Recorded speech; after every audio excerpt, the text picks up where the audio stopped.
ஆனமுடியாரே வாங்க பாத்திரியா, உட்காருங்க. அம்மா லட்சுமி, ஐயாவுக்கு மோர் எடுத்துட்டு வா தாயி. உப்பு கொஞ்சம் தூக்கலா இருக்கட்டும்மா. எங்க ஆனமுடியாரு? இல்லைங்க, அவர் நடந்த திருட்டு விஷயமா வேட்டக்காரமங்கலம் வரைக்கும் போயிருக்காரு. போலீஸ் ஸ்டேஷனுக்கா? ஆமாங்க ஐயா.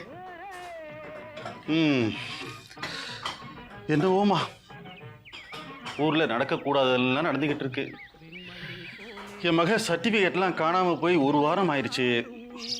அவன் வேலை வெட்டி இல்லாமல் ஊர் சுற்றிட்டு திரியிறேன். இந்த நேரத்தில் வீட்டில் உள்ள பொருட்கள்லாம் களவு போயிடுச்சு. இங்கேயும் அதே நிலைமைதான் ஐயா. இருந்துருது ரத்னாக்கு குறி மாதிரி சேர்த்து வச்ச நகையெல்லாம் களவு போயிடுச்சு. ஒருத்தருக்கு ஒருத்தர் ஆறுதல் சொல்லிக்க வேண்டியதுதான். ஊரில் நடக்கக்கூடாது எதுவும் நடந்தில்லை. இருந்தாலும் கருப்பு காவல் காக்கிற ஊர்ல இந்த மாதிரிலாம் நடக்குதுன்னு நினைச்சா கொஞ்சம் கலக்கமாக தான் இருக்கு.